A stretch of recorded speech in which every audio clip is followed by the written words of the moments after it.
Greetings everyone. Well, this is a little Blu-ray update that I actually originally meant to do right after I did my one about the day the Earth stood still. Yeah, but as often seems to happen, I got kind of sidetracked with other topics and just never got back to it. So, since I'm trying to motor my way through the Blu-ray updates and get them, well, up to date, I figure it's high time I talked about this one. This is yet another science fiction classic that's found its way to Blu-ray in wonderfully deluxe form, and that's what we're going to talk about today on the Multimedia Chronicles.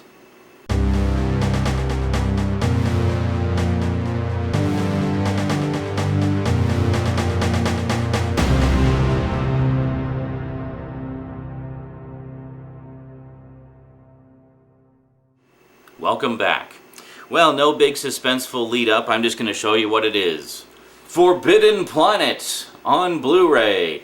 Yeah, I mean, what can I possibly say to introduce this that would do it justice? This is one of the all-time greats right here.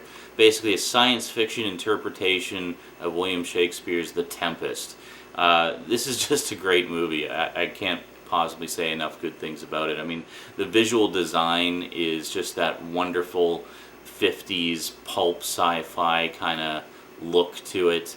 Like the kind you would see on a lot of the old pulp sci-fi magazines and whatnot from the 50s. But it's like that type of artwork, that type of visual design brought to life. So it's like a living pulp sci-fi magazine cover. You know, it's just fantastic.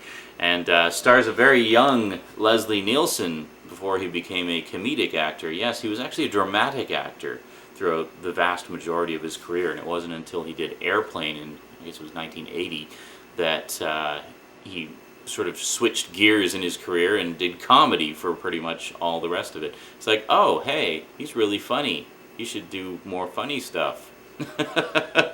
I guess the fact that he'd always been a serious actor as well kind of contributed to that, because a lot of the comedy roles he did were very deadpan.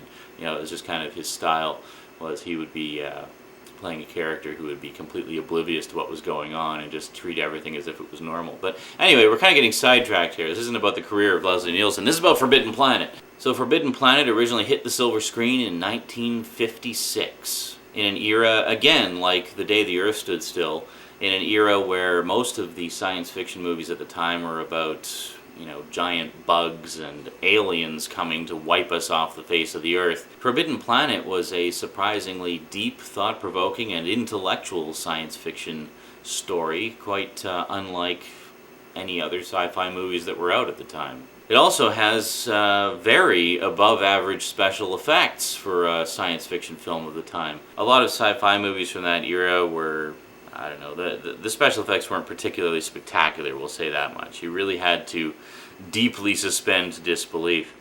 But this one, even with its, you know, retro visuals, the special effects themselves, like the quality of them, is quite good. There's a lot of hand-drawn effects work, and, you know, I love the spaceship. That's actually the Earth ship that they use to get, you know, to traverse the galaxy and to explore around.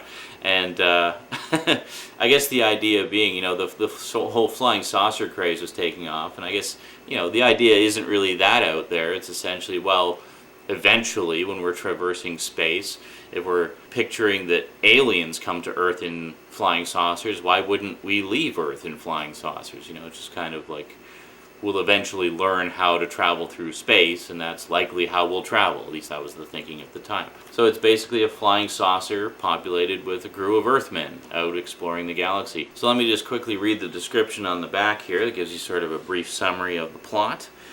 Forbidden Planet is the granddaddy of tomorrow, a pioneering work whose ideas and style would be reverse engineered into many cinematic space voyages to come.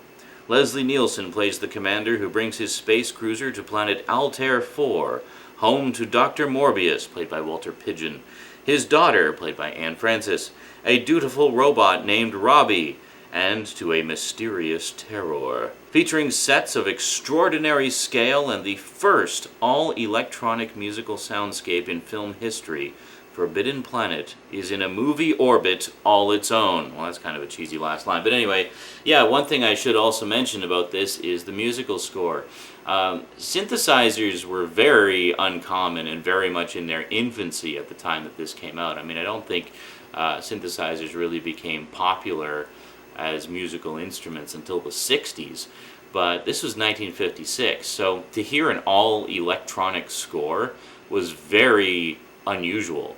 And it was great that it was used for this particular movie because it really adds to the overall atmosphere of the film, because it gives it this eerie, otherworldly quality that a normal orchestral score just would not have been able to do. And it's really quite unique. And as someone who's always been interested in electronic music and experimental stuff, I find it fascinating to listen to the music from this. And to see how it works with the visuals. Yeah, I mean, if you like the sort of 50s pulp sci-fi style and electronic music, you're just going to be in seventh heaven watching this.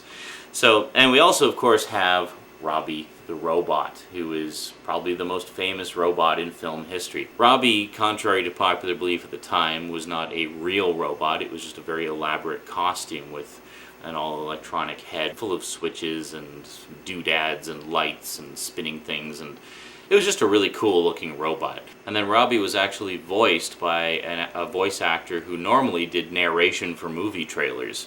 I think he just did some temp lines for Robby, but they loved the sound of his voice so much they said, "Why don't you do all of them? Why don't you just be the voice of Robby?" And he's like, "Okay, you know." So thankfully he agreed to do it, and now he is the soothing, calming voice of Robby the Robot, to be remembered for all time. Now, let's go into this particular edition. There was another version of this release, I think in a tin set or in it wasn't a digibook, I don't think, but it was a slightly more deluxe packaging. Yeah, I didn't see that version, so I just got this, but whatever. I mean, the disc content is the same, and that's the main thing. Plus, this fits nicely on the shelf because it's just a regular Blu-ray keep case. Alright, so let's go into the special features here because they are quite extensive on this edition, which is wonderful. I picked this up, I think, about a week after I picked up The Day the Earth Stood Still. And if you've seen my video about The Day the Earth Stood Still, you'll recall that that was also a very loaded deluxe edition. Well, this is no exception. I'm so happy to see that both of those movies have got the deluxe treatment as they should. But this is really above and beyond deluxe. Check this out. So we have deleted scenes and lost footage. That's pretty amazing to have a movie from 1956 and have a collection of deleted scenes and lost footage. That's pretty awesome. You don't see that very often with older movies, because of course there was no DVDs in 1956.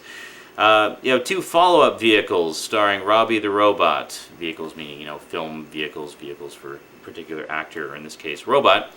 You have an entire bonus movie, The Invisible Boy, which I have not watched yet. I've heard it's terrible, but it features Robby the Robot in it, so how can you go wrong? And you also have an episode of the Thin Man TV series entitled Robot Client, featuring, of course, again, Robby the Robot. So that's pretty cool right there. So you have a bonus movie and a TV episode both featuring Robby, so very cool. Then you have a TCM original documentary, Watch the Skies, Science Fiction, the 1950s, and Us. So basically a featurette all about sort of the science fiction movies of the 50s.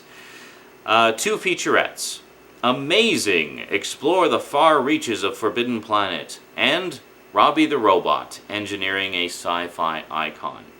Yeah, it's kind of interesting. It's almost like Robby the Robot kind of overshadows everything because Robby became such a popular character for a while there. It almost overshadows just the subtle brilliance of the rest of the movie. I mean, there's a lot to like about this movie that, you know, it's not just the Robby the Robot show. I mean, he's really just a supporting character in this. The story is wonderful, the visual design is wonderful, the effects are really, you know, at times quite jaw-dropping considering when this was made. It took almost 2 years for them to do all the effects in this. They put a lot of work into it, both pre- and post-production, and it definitely shows on screen. I mean, I guarantee you've never seen a 50s sci-fi movie that looks anything like this. excerpts from the MGM Parade TV series, and theatrical trailers of both Forbidden Planet and The Invisible Boy. So that's a pretty nicely rounded extras package. I mean, you got just tons and tons of stuff there. I haven't even watched everything that's on here. I mean, I watched most of the featurettes, but I haven't watched the bonus movie or the TV episode. But yeah, this was a movie that I always wanted to pick up, but just never got around to. I meant to pick it up back on, VHS back in the day, and I thought, oh, maybe I should get it on Laserdisc. I bet it would look really good on Laserdisc. Never did. I thought, oh, okay, I'll get it on DVD. I think the DVD is pretty cheap. Never got it.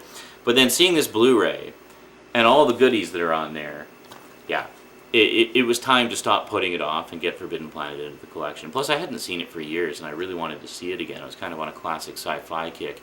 So now the only sort of big, notable sci-fi movie from that era that has yet to come out, and it's often connected to Forbidden Planet simply because it came out around the same time and also took 2 years to do all the effects, is This Island Earth. Now that one's a little bit more of a straight-ahead alien invasion flick, but again, a little bit better than the typical alien invasion flick. But again, more well done than the typical alien invasion flicks of the era. So yeah, hopefully we'll see This Island Earth on Blu-ray soon, and then we'll have sort of the holy trinity of classic 50s sci-fi movies on Blu-ray. So Forbidden Planet, definitely a worthwhile pickup, and that cost me about 20 bucks. I think it was 22, if I remember correctly, and worth every penny. I mean, yeah, there's hours and hours of enjoyment there, and it's the kind of movie that you can rewatch again and again. One thing I recommend is if you happen to be in school and you're studying The Tempest, see Forbidden Planet, because Forbidden Planet is basically the story of The Tempest juxtaposed into a sci-fi setting. But it is very much based on The Tempest. I mean, there's no question about that. It is The Tempest in sci-fi form. So, at the very least, you can, if you're having trouble getting a grip on The Tempest and sort of the symbolism and, meaning of it, Forbidden Planet can sort of help to explain that in ways that are a little easier to get a grip on. So, yeah, pretty cool stuff. So last but not least, let's take a quick look inside the case. There you go. No insert, but some very lovely disc art. And that's pretty much it. Anyway, I think that's it for now. So we'll see you next time. So until then, thanks for watching, and sayonara.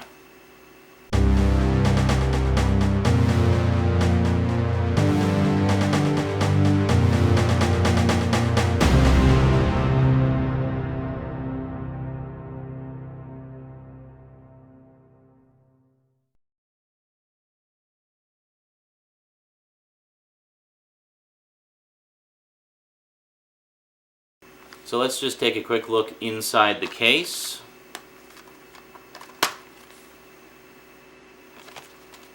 It's a nice disc art and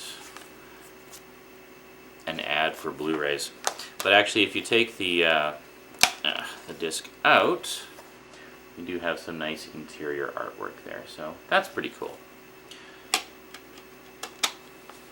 Put it all back in. I don't like these cases that have the clip on the side, because it always just doesn't seem to fully close properly. I don't know. Just give me like a normal keep case every time. Yeah.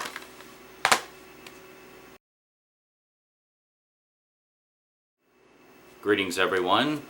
Well, today I'm actually going to talk about a science fiction classic that I recently picked up on Blu-ray. I actually meant to do this particular update right after doing the one for This Island Earth, but just got sidetracked, as often happens.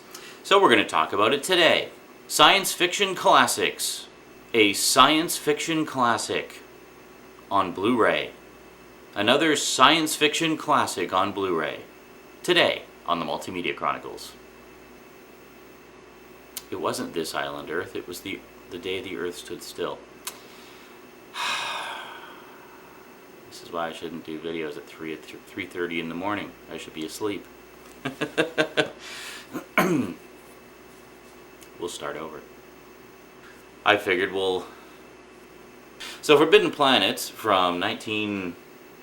1958, I believe. 1956. 56. Forbidden Planet was an uncharacteristically... a lot of sci-fi movies, they would have...